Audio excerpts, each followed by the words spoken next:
Okay, recording. Welcome again. I'm going to talk about logo design and do some drawing to show you how I might approach the process. I think first what I'm going to do is change the screen share.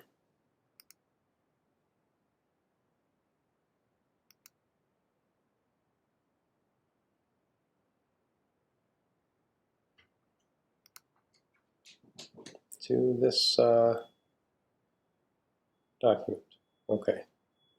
So can you see the, hopefully you can see this document.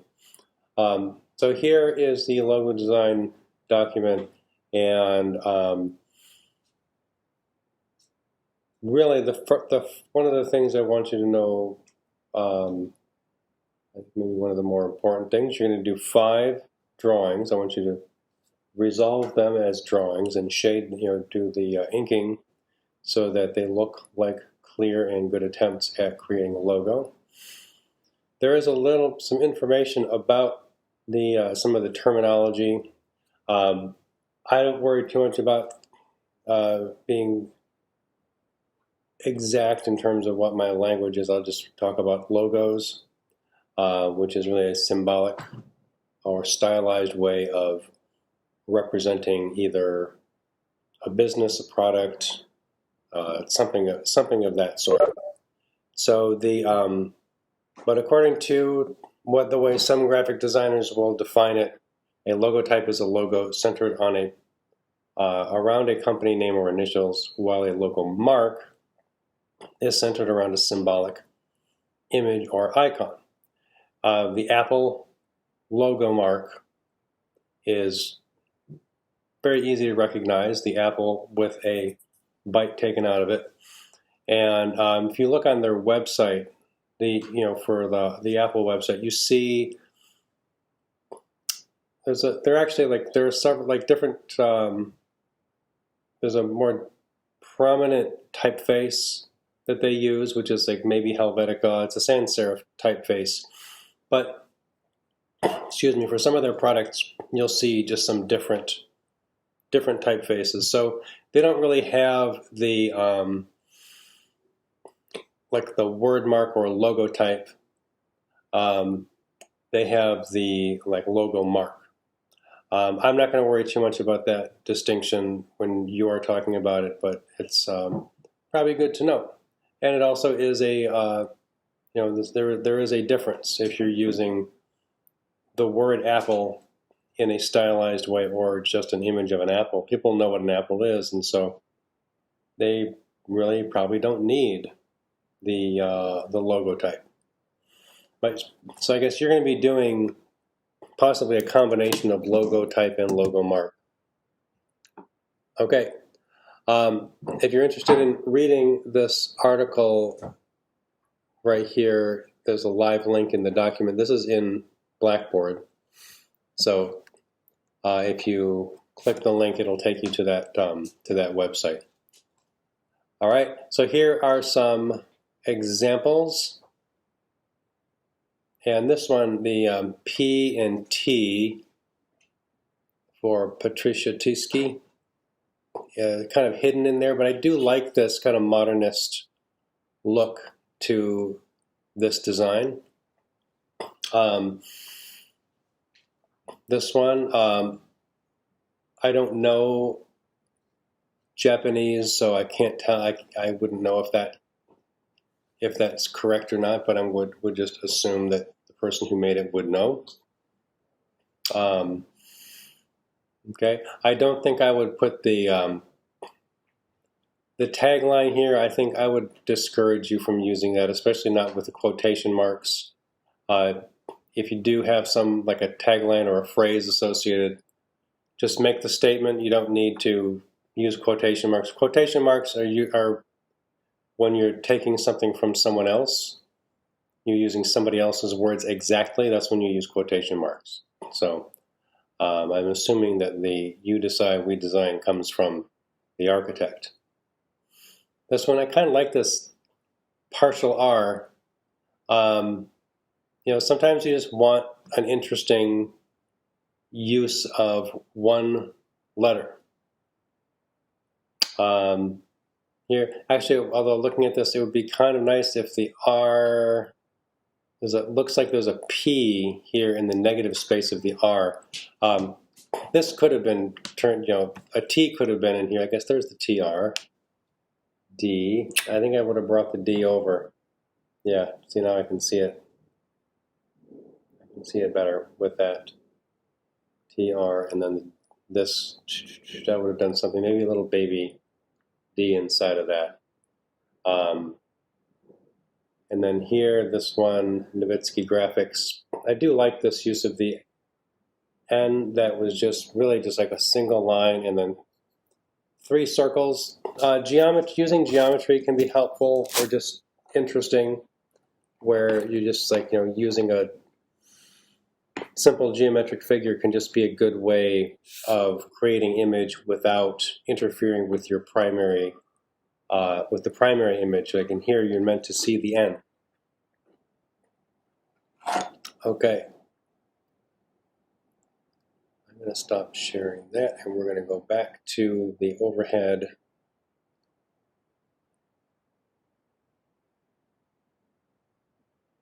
There we go.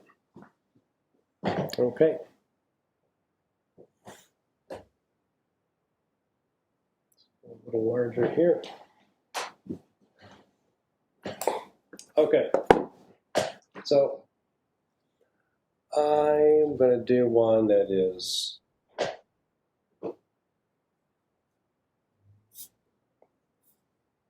I'm going to use my initials, D and O. And as I did in class, I have there are different ways you can start them. If it's uppercase, if I want to keep it even,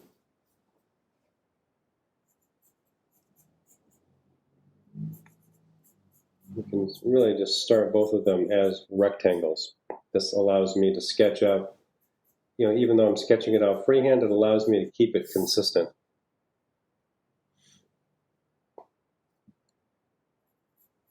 I want them to be squares.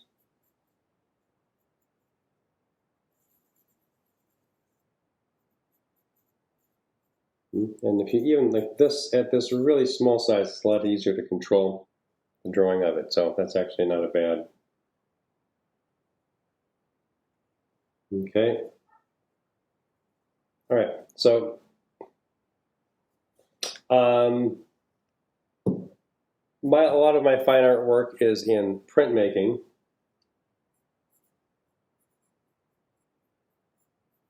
And if you're not familiar with printmaking, there are a lot of different ways it's done for fine arts.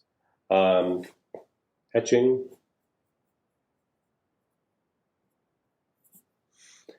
Etching and woodcut, or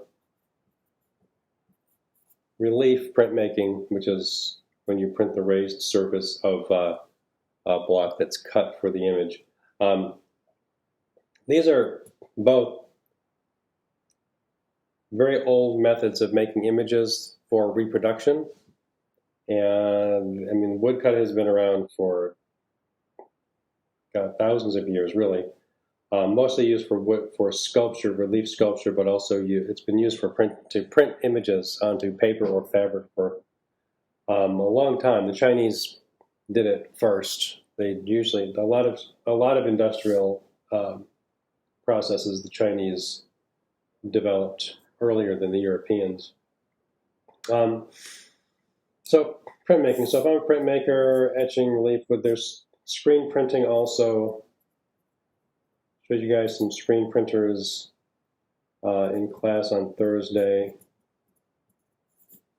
Screen printing. So it might be a good idea to just write down some ideas for what do you do?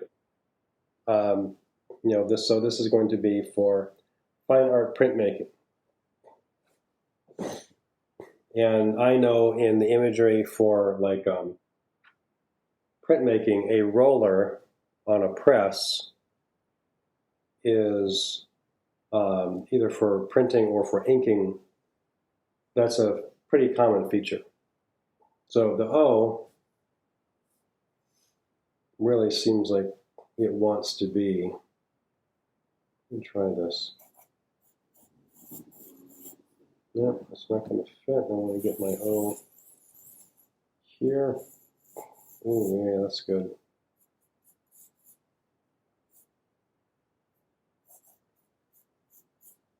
Maybe I want to have like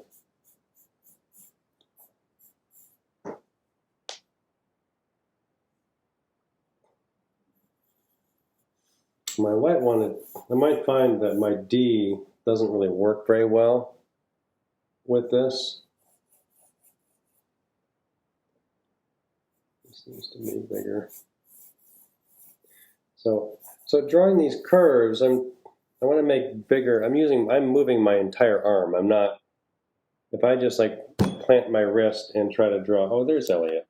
I knew he would come along eventually. Little bunny, move over.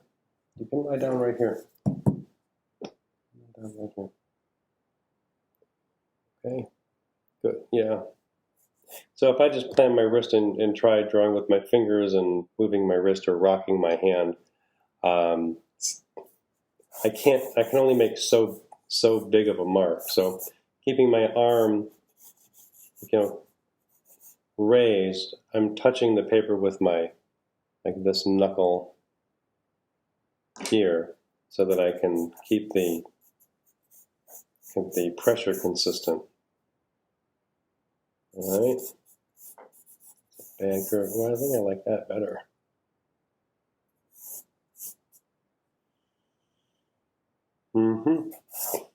Okay, so this is going to be one idea.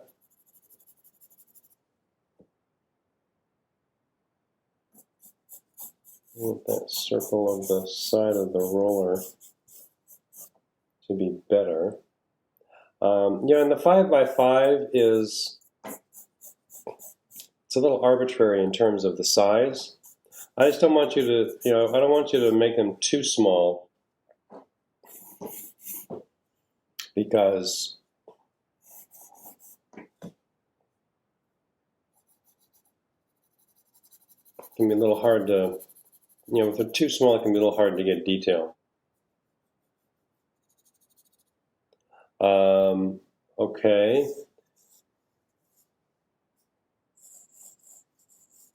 Line them up. So remember, if I put this circle here, I want it to line up, I'll just draw lines across to the D. Nope, there.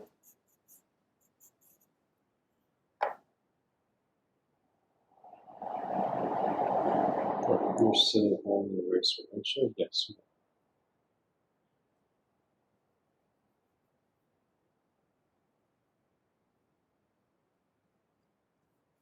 All right.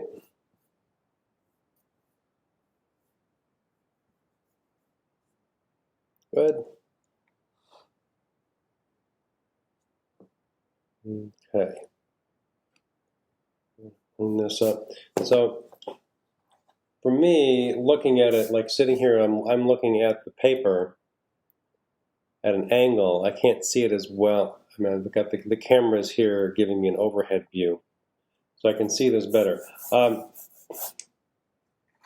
If you don't have the opportunity to see it, the way I am, the way I can, because I can see this with my camera, lean it up against a wall, like pick it up, push it out in front of yourself, lean it up against like a wall, or like put it on the seat of a chair, lean it up against the back, and step back. It's a lot easier to see it when you give yourself some space. All right, now this is just the beginning of an idea. I don't know if this is even going to be any good, but you've got to give it some time.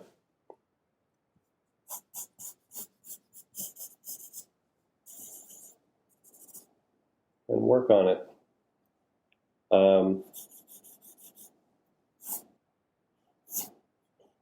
Okay.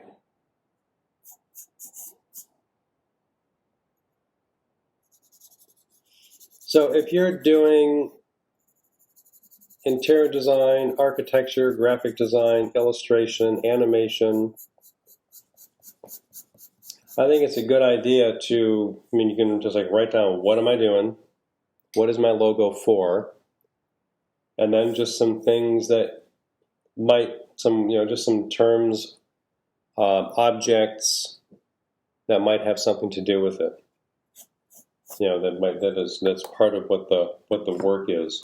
So a printing press is a big part of printmaking. There are some processes you can do without a press, but a lot of them you can't. So you need a press.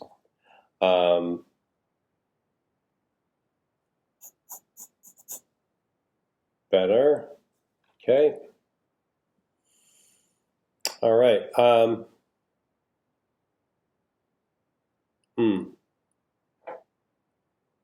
I might just say down here,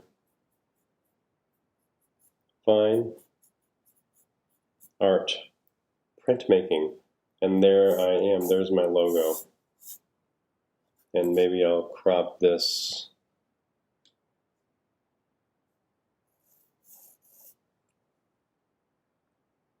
Maybe I'll leave this. It's the rollers are kind of long, so.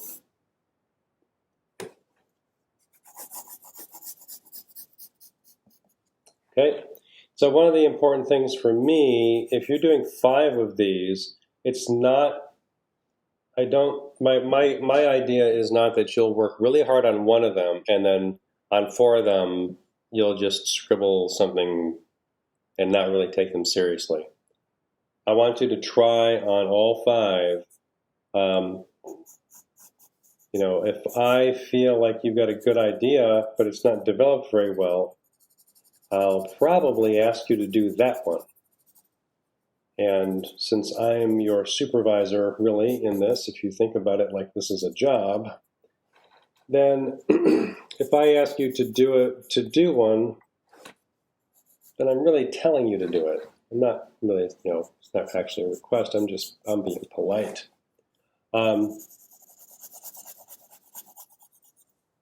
So I have no problem catching out someone who looks as if they're not really trying very hard. And I'll do it in a very, very nice way. But none of you are even going to do that, because I'm sure you're all going to work hard on this and do your very best and spend some time on it, and it'll be great.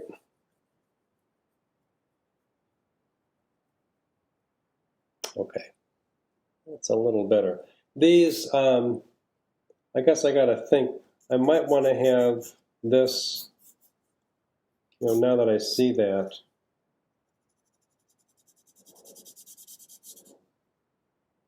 I like seeing this, I think I might want to see this a little more 3-dimensional. So the roller can kind of stick out. I don't want this to come lower, though. Oh. So this does take some thinking. You're in your mind, you conceptualize the thing, but when you work, that's when you see it actually happening.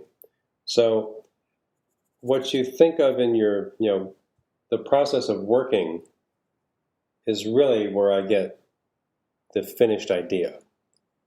I'll come up with the initial idea,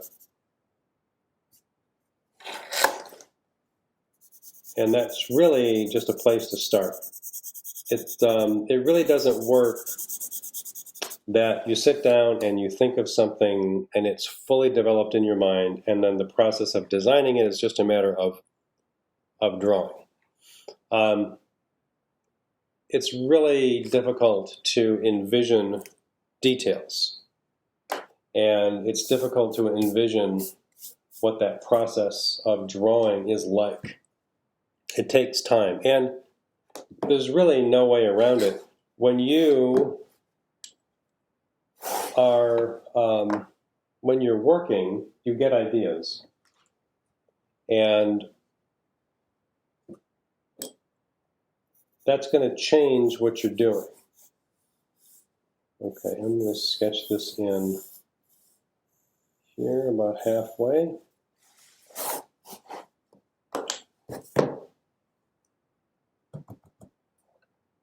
There it is. So I'm going to approximate this. Okay. I think I might want to, excuse me, try like, you have to move the little tail there, man. Try like taking another piece of paper and cropping that.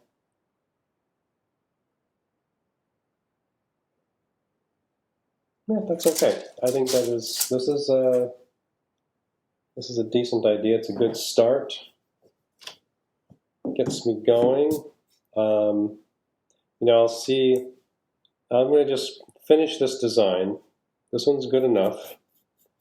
And one of the things I will see the limitations. But I'll see that like this design only does so much. Now I think DO, this is a little out of balance here. So I think I do need to crop it there. I'm going to try this. So a good vinyl eraser is very helpful.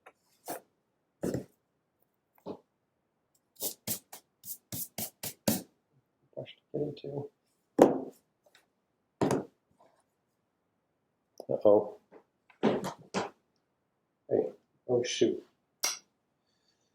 I forgot to correct this. Just a moment. I've got to change the display so that it does not shut off. Go. Sorry about that.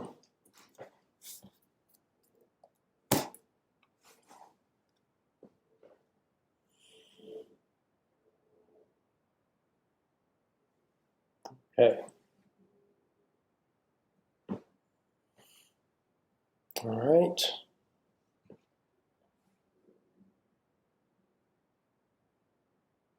So here, so now I'm going to think about, if someone sees DO, they might not know. I mean, I would not expect someone to just guess my name from my initials. So if I want it just like on a single side, if this is something that's for a business card, you have the opportunity of printing clear information, your name, your email, website address, maybe phone, but mostly you really don't need to put your phone on a business card. You might not need to. Putting your phone number out there can be a little risky.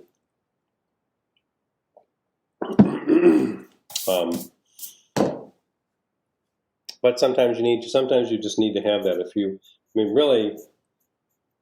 If you have a business and you have the money to pay for it, then you should probably just get like a different business account for phone so that you're not giving your personal line to complete strangers, because you'll meet complete strangers and they'll be interested in what you do, and you'll say, oh yeah, here's my business card. And if your business card has your personal phone number, you've just given your phone number to someone you don't know, and maybe you don't want to do that. I don't have my phone number on my business card for that reason. I don't need some weirdo getting a hold of my phone number. There are enough people have my phone number who shouldn't have it. Okay.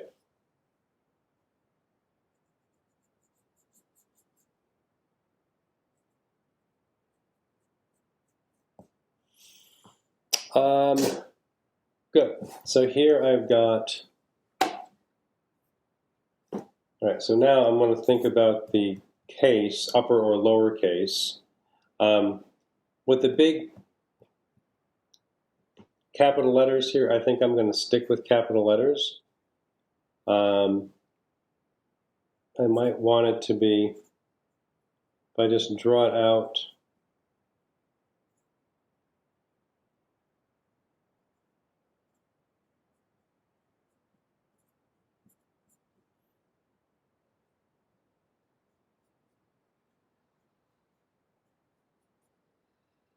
okay, I want to get this centered. It's not centered yet.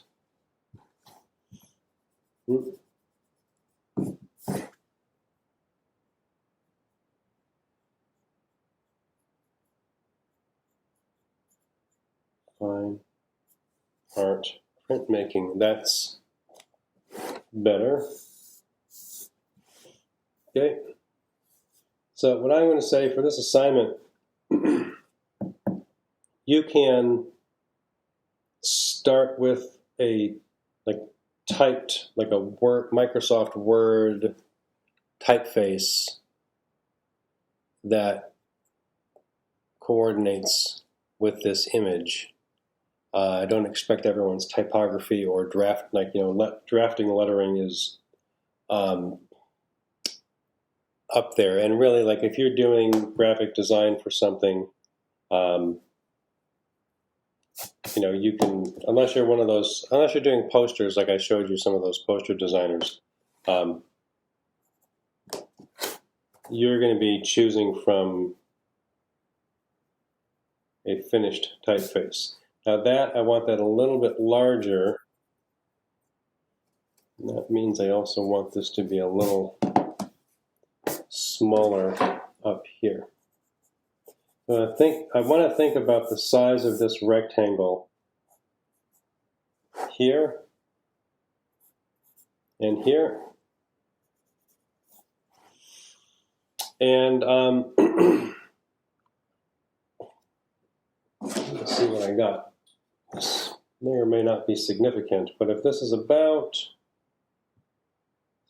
3, yeah, so this is like 3 3/4.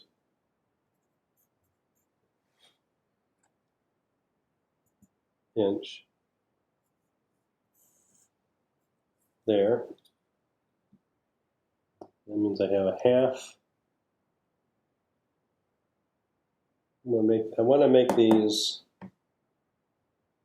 the same. Let me see if that's like what I'll do. If I do half.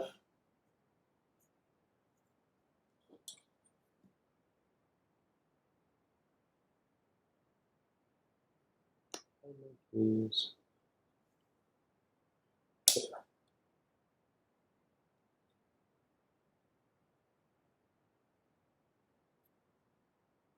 I guess the size doesn't really have to be. It doesn't. I'm going to make this a little bit. I'm going to make this like 5.5 because I want to do half-inch. So it's really going to be like 5 5.25. That's 1.5. Plus 3 is 4.5. And 3/4, yes, that's going to be a total of 5.25. Oh, boys.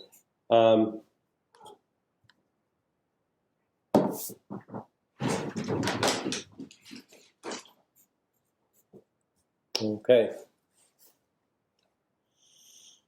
So this is the kind of thing, these measurements, that's not the kind of thing that I would personally start with unless someone told me, it's got to be square. If this had to be square and yours, I'm going to say does not, it can be a little bit off square, or a little, not an even rectangle. Don't, if this is a right angle down here, that's square.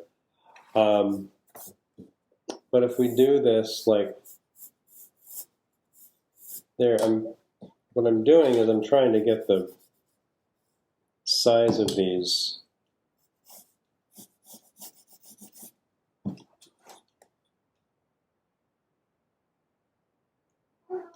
let's see, if that's 3/4, I might just, let's see. I want these three to be the same size. Just as a matter of organization.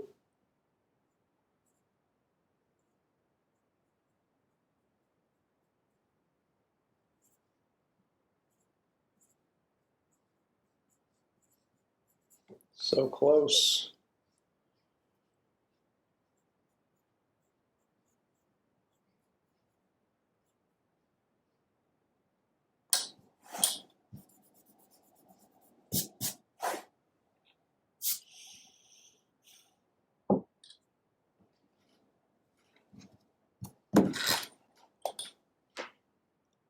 We are going to go with like a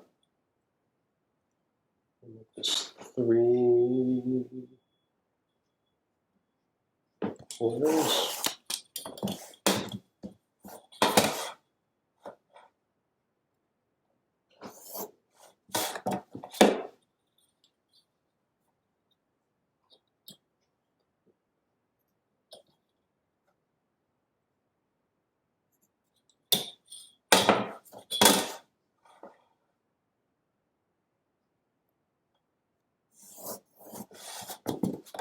Good.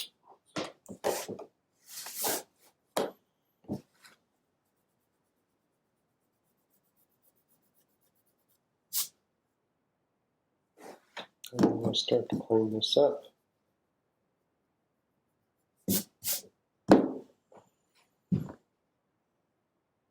It's not quite straight.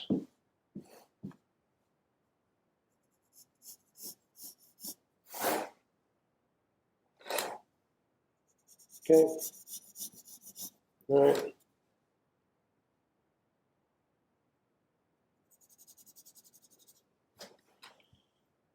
Okay. So this one. Now here's a point about typography.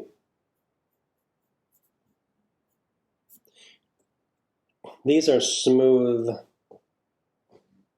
letters. So I want these to be sans serif. Sans means without. So it does not have the little foot. The serif has that little, the letter will have a little, it's almost like a little foot or a stand on it. No serif. Okay. This is looking okay. I think I'm going to think about my typography here. Like think about whether or not there's something that could be appropriate for that. Now here, I had this like extra little curve on the D, and what I might want to suggest, what goes with the roller is for printing, and so paper goes through the roller to produce the image, and so I think I might want to have a little extra, like a white strip or a thin white shape here that might look a little bit like the like paper in the press. Let me use the old stick eraser. These things can be really nice if you want to shell out a little extra for them. You can also take this eraser and your knife and cut the edge to make a sharp edge with it.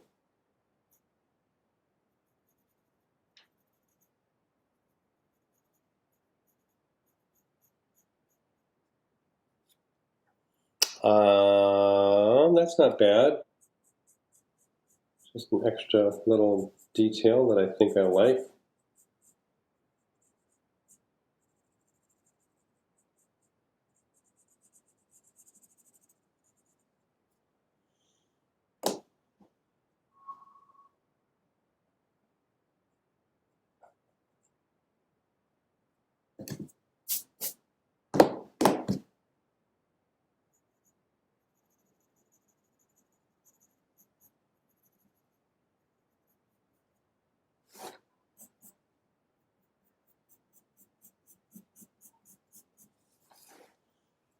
Okay. All right. Now I think it is time to ink it. So I'm going to take the marker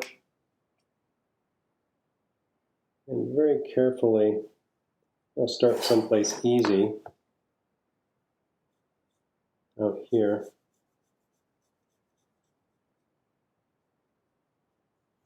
And I'm going to just make it nice and sharp on the edge and fill that in.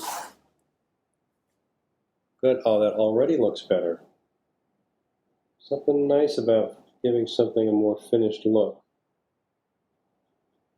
I think the more you do this kind of thing, the more you'll start to see that ahead of time. Now I have to turn this so I can work more comfortably.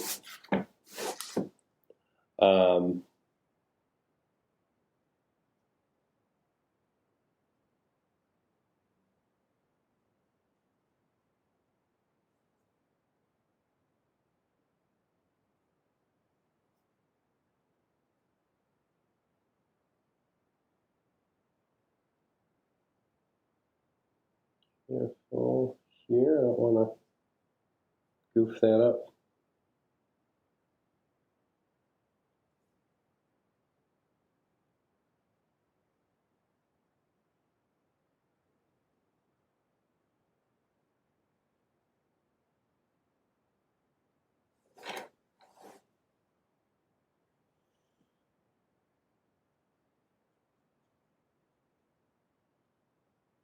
So it's possible you could use a white pencil or even some opaque white paint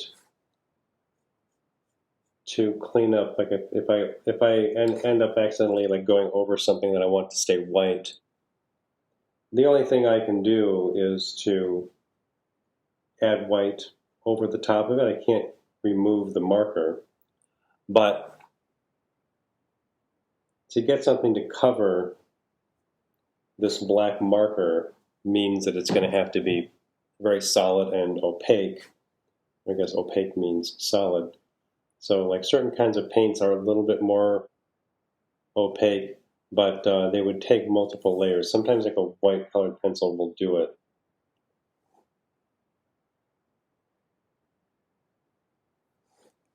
Okay, that's not bad. I'm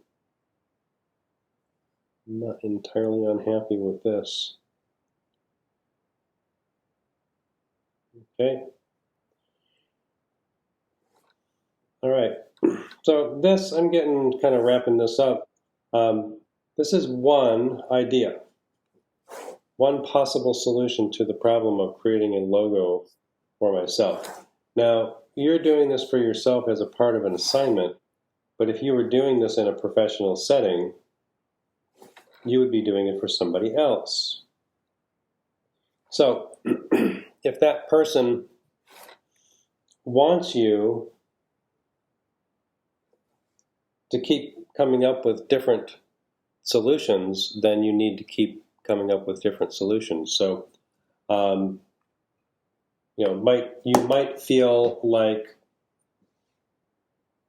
I did this. This is good. I can't think of anything else. Well, your client will require you to more because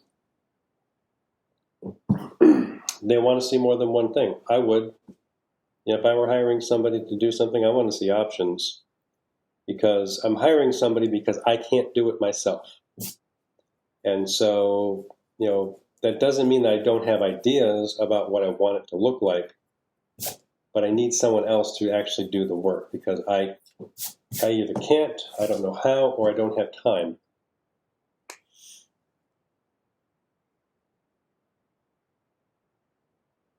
Okay. Good. Good.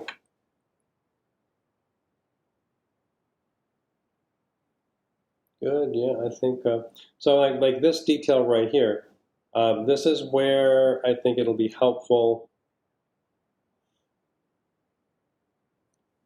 for a finished version. I could maybe make this a little bit larger. I've expanded beyond the 5x5.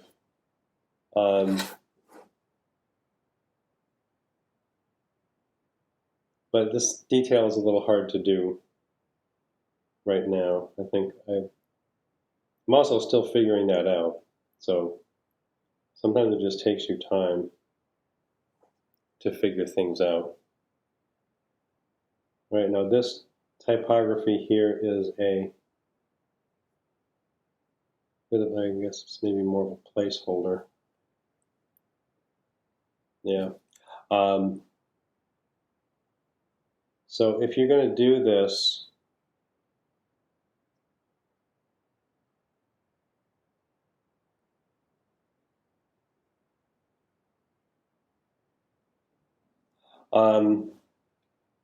I can write this out and make it look decent, but this is not, like this typography for a finished version all has to be drawn.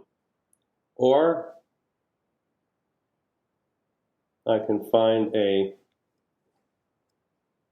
decent typeface and, like look up what like a typeface that looks kind of decent like that, and then see if I can find something that looks decent. Now, I think I can think of a typeface, and I'm going to look up here. I'm going to come up with do a demonstration of that. Just a second. Because I like doing things low tech, and hopefully you'll appreciate this too. Now, screen share that. Oh, Elliot, get your butt off the keyboard, please. Sweet cat. Okay. Now, up here, this has this is sort of like set as Calibri as a default, but if you like that and scroll down, like all of these here.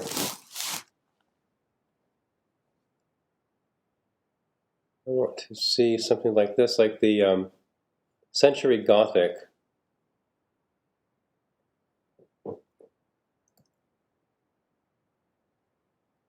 It's all capital.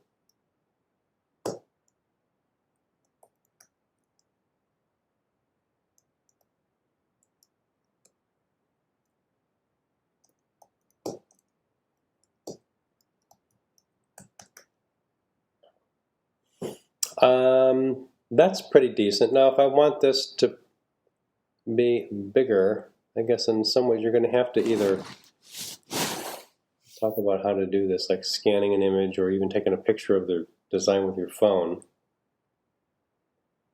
and then opening it as a Word document. Let's try that. There's my phone. Oh, yeah. Oh. He was probably using my phone to call his friends. All right, so I'm going to take a picture of my logo design.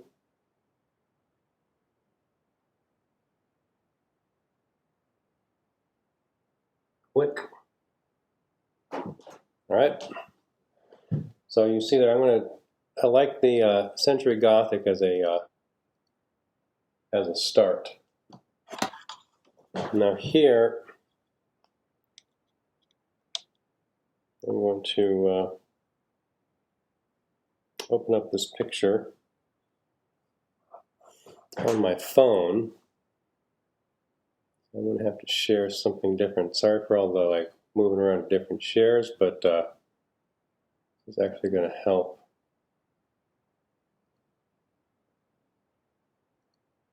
Go back to the phone, which is plugged in. All right. So there's my, all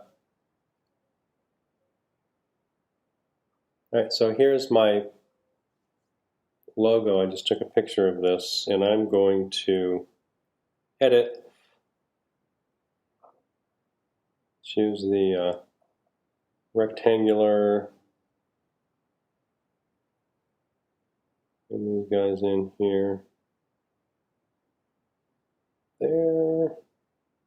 Should have erased all that pencil. A bit more like that. And then I'm going to go to the light exposure, increase the exposure, and then contrast. I'm going to increase the contrast, make it look darker. Yeah, that's good. Go way over on the contrast. Finish that, and then I'm going to airdrop this to my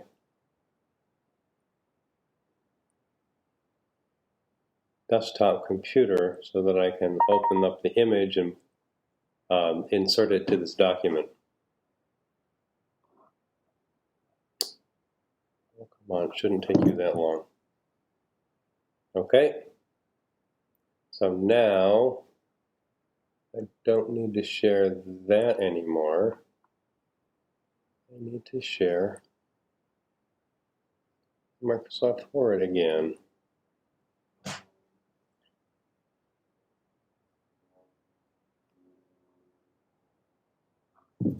Okay.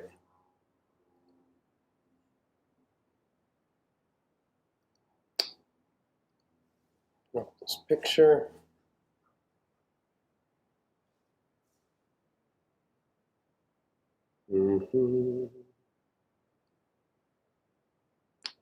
Export the picture to my desktop so I can open it up in the document.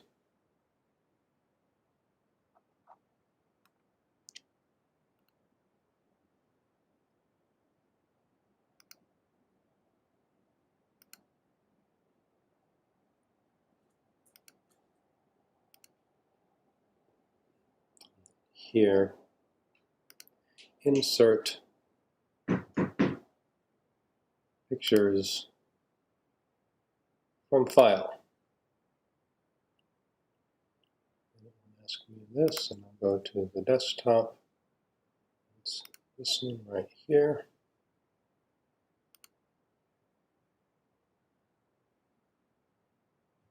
Okay.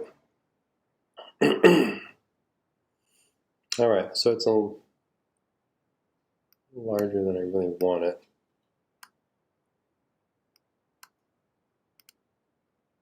Okay. I might want to crop that off there, but it helps me to see with what I wrote there. Select that and go to bigger.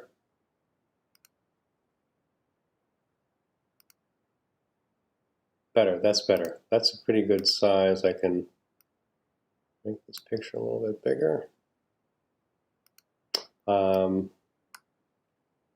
This, I want to keep these even, so we're going to go to like, nope, gotta go a little bigger. That's better.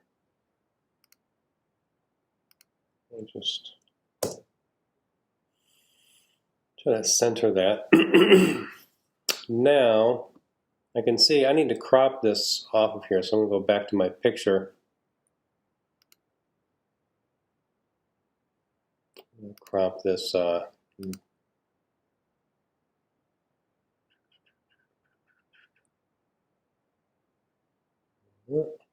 second, go to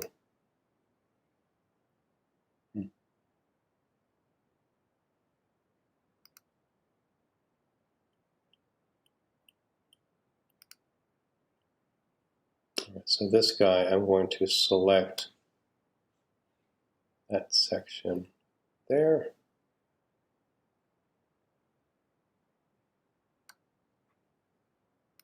And crop it.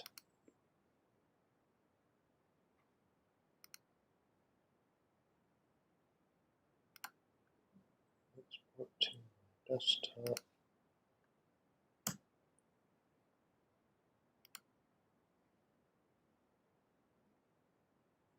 Okay. So now I've got that crop. I can close it. I made an alternate. Okay, let's see.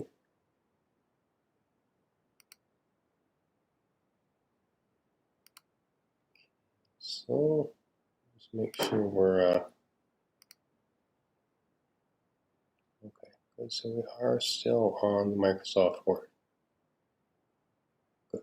So make sure that I can still see that before I do this. So that I'm going to get rid of that picture. I'm going to insert the new picture.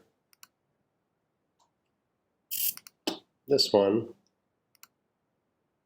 And that's a whole bunch better. So I'm going to reduce the scale of that. If I just pull that in.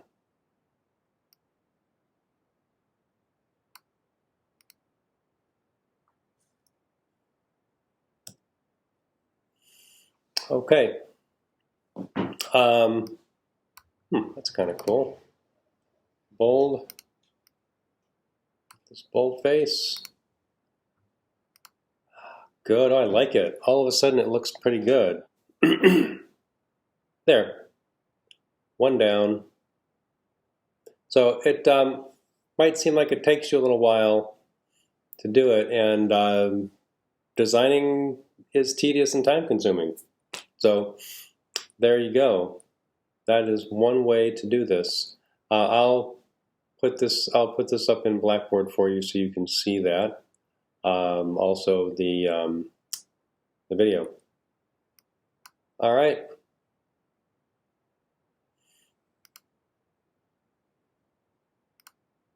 There we go. That is all. Any questions?